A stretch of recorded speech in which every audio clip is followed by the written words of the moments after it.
are you looking at?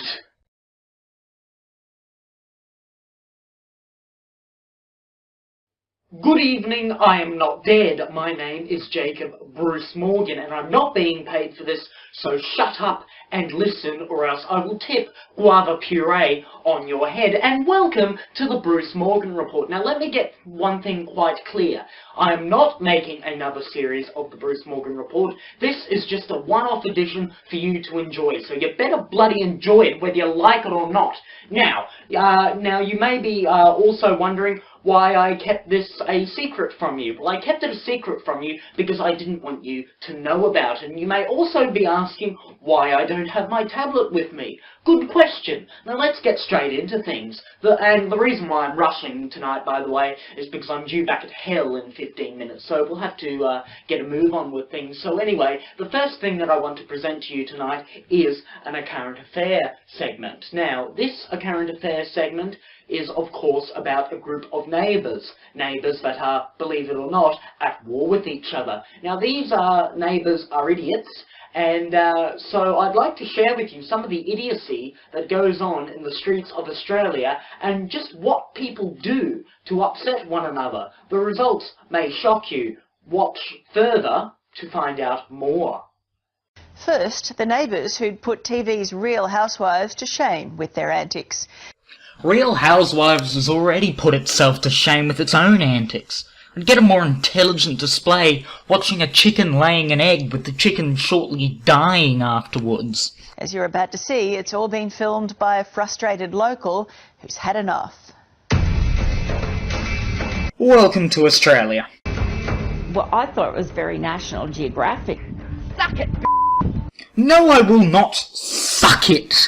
Up close. You don't leave much to the imagination, do you? I think you'll find the average Australian doesn't have an imagination. And uncut. I'm sick of seeing Cherie's boob. A Current Affair obviously cut her off there before she got the chance to add, "But I'm addicted, call the nurse." As naughty neighbours, they're all. You keep doing it. There you go. That's Take your big disgusting. No, don't do that. Largent! Who does this? Friends of A Current Affair. Who flashes their nanas Not gonna bother with that. at the neighbours? Forget TV's Real Housewives. That's exactly what I try to do on a daily basis. I'm approaching this as a friend, saying there's a time and a place for everything. This is the real-life catfight that has a street full of women at war. I will jump that fence and I will rip your head off. Terrifying threat, but there's one problem. Well, actually, there's several, but I don't have an hour time slot for this program. But anyway, the problem is, you say you're going to jump the fence and rip her head off, but you're pointing at a different fence to the one she's behind. So what are you going to do? Jump the fence behind you, go round the back and take the scenic route around your lovely neighbourhood and approach her from behind so that nobody would notice, like some sort of raging psychopath who's just been disowned by their family after a dispute about where they're going to go on holiday because their family said they don't think going to northeastern Mexico is a good idea? Is that what you're going to do? Because it seems like it to me. Why the hell would you people be screaming at me when I come into my yard? Your friend Cherie has just flashed her boobs at me. And welcome to SBS World News Late Edition. Tensions are running high in this street. We've got Christabel, who lives in this house, who says she's being abused and harassed by her neighbours. She says Cherie, who lives across the road, is a serial flasher. Oh yeah, good job, A Current Affair. Zoom the camera right in. She's obviously standing right there. Who won't leave her alone. No, why would you show that again? I thought you wanted to gain viewers. This will not only lose them, it'll send them to a mental institution. Twice! Largent! You need to stop doing all this. No, you need to stop doing all this. Which begs the question, just what has Christabel done to drive everyone crazy? Contacted A Current Affair, maybe? Stuff she is saying about me is a load of bull. Well, I'm sure she's only describing what she sees. She is a feral flasher. How often is she flashing you? It'll happen at least once a week. Oh, well, if it's happening that regularly, I'm surprised nobody's tried to attract an audience by putting up a sign saying free samples of dried apricots. At least. When you see you running like that, you know you're in the presence of royalty. Depends on who's around and who's visiting. We hear that it's a bit of a weekly show. I wish a current affair were reduced to a bit of a weekly show. This is no peep show either, is it?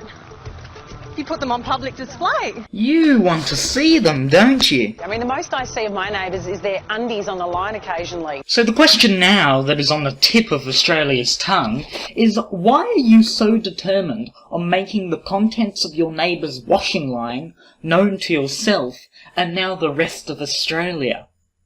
Who the hell are you anyway? She just takes it to that next level, doesn't she? No, I think you have. Cherie will moon me. Well, that's actually a pretty accurate statement, because the moon has craters too, doesn't it? Pulling her pants down, showing me her butt. Oh, well, that's just despicable. And telling me that I'm calling me a And telling me that I'm calling me a...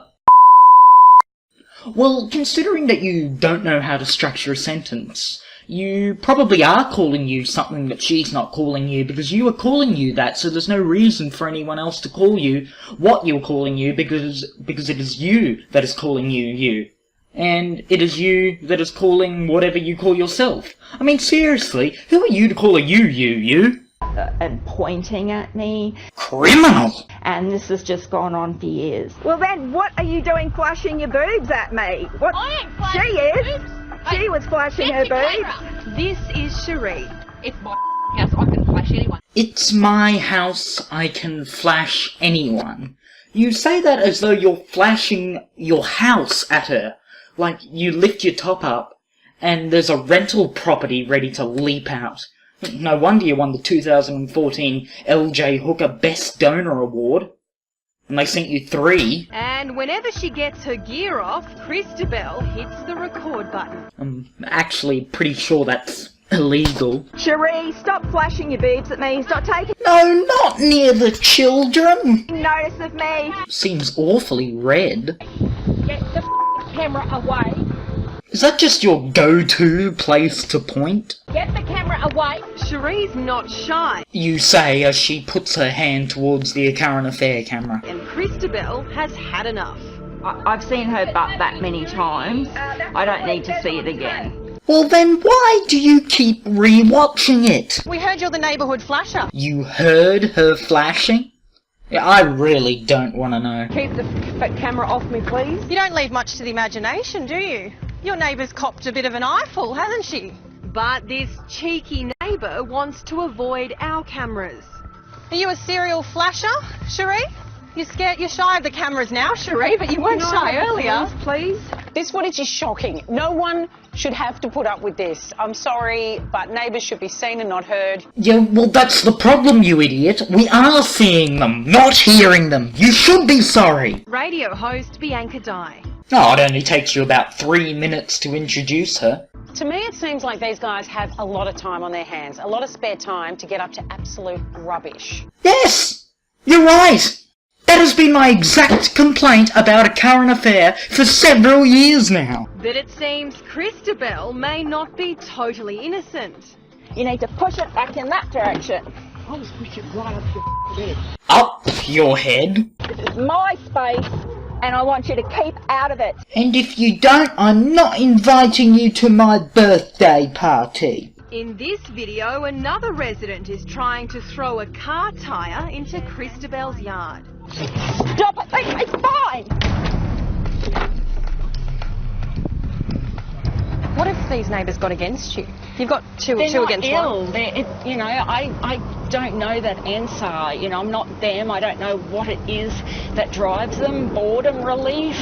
I'm sorry, but that kind of behaviour, it has to be provoked, doesn't it? A compulsive liar. No, I'd say Tracy Grimshaw's worse than that. The most they get out of me once in a blue moon is I'd give them the middle finger. When we go back to speak to Cherie, she says she's sorry for flashing and claims Christabel is the neighbourhood's troublemaker.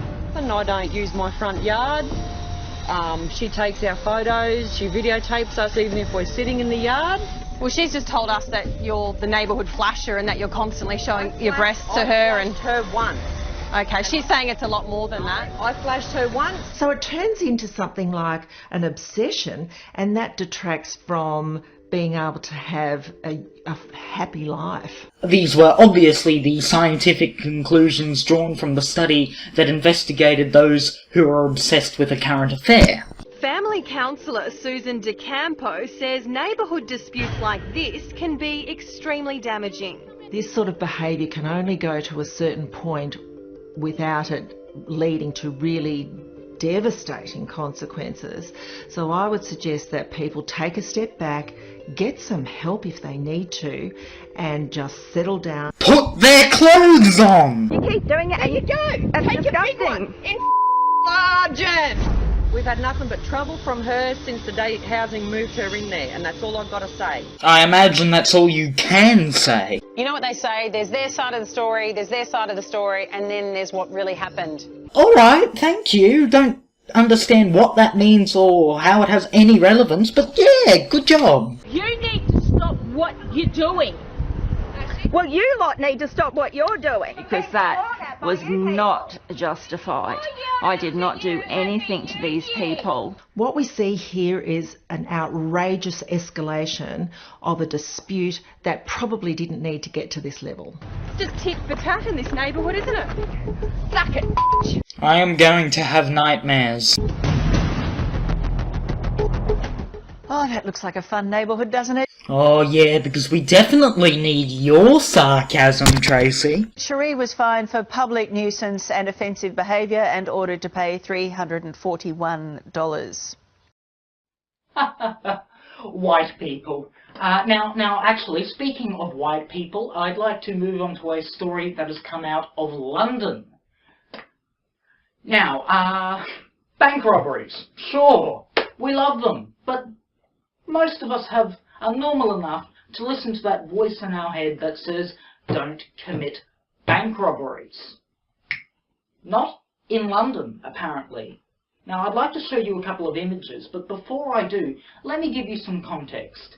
Bank robberies. Sure, they're an easy way to get quick, easy money if you haven't paid the rent in a couple of weeks, or you know you owe your next door neighbour $10 because she let you borrow some sugar that you took over to your house to bake a cake for a couple of friends and neighbours that came over, but it turned out all the friends and neighbours got food poisoning and gave you bad reviews on some website online. Nevertheless, bank robberies. They're a good way to get money. But some idiots along the line decided that bank robbery should be illegal because apparently it's immoral to take money, lots of money, that isn't yours. But anyway, these principles are not upheld in London apparently. Now here is an image, and there will be more to follow, don't worry. But that is a bank with a big hole in it, and inside was stolen the equivalent of $116 million Australian dollars. The equivalent of 116 million Australian dollars was just stolen from that bank. Now usually bank robberies, they're subtle, sophisticated, understated, they're planned to the last detail. Every little facet, every little permutation or possible scenario is planned into minute detail. You don't need to do that in London, obviously. Here we all are, the average person in Australia, whenever they go out and commit their weekly bank robbery, they've got everything planned out. No, not in London. You just smash a hole in the wall and you take the money. You bash open all the safes, all the vaults, you steal 116 million Australian dollars or whatever, and before you know it, you're on the next flight to the Bahamas, but you know, a cyclone ripped through there anyway, so you didn't get to enjoy most of the money because you got killed. But nevertheless, it's easy to steal $116 million in Britain, in London. Now you may be asking, how did they get away with it? Well, Now, don't get me wrong, the London Metropolitan Police knew about this. They knew that there was a hole in the bank wall. They knew that £116 million had been taken. But they didn't do anything about it. Why? Because it registered on their system. It registered as a low-grade offence. It wasn't serious enough for them to investigate straight away. There's a giant hole in one of the biggest banks in London. £116 million has been taken from it, and that's low grade. We've been doing it all wrong here in Australia. We need to go over to London if you want some money. It registered as a low grade offence, and you know whose fault it is? Yours. Now, you can't do this to them. Now, I know I sound like a bit of a sanctimonious idiot here, but it's your fault. Because this is a low-grade offence because all of you people out there, you're murdering every second person you see, you're raping people passed out in Fortitude Valley, there's all these armed robberies and armed hold-ups and shooting and violence everywhere. $116 million doesn't matter anymore. It's not serious enough. So here is my message to you. When you do your bank robbery, just make sure that you haven't killed anybody within the last 2 weeks. It's going to make it easier for everyone concerned. You get your money quickly, you're caught quickly, you're imprisoned quickly, the whole system is smooth and fluid. And that is all I've got on that, and in fact that is all I've got for this edition. That is all I've got for the Bruce Morgan Report in general. We are finished. We are done. It's been a pleasure. I've enjoyed every minute of it. I hope you have too. But for now, but forever, this is the final sign-off for the Bruce Morgan Report.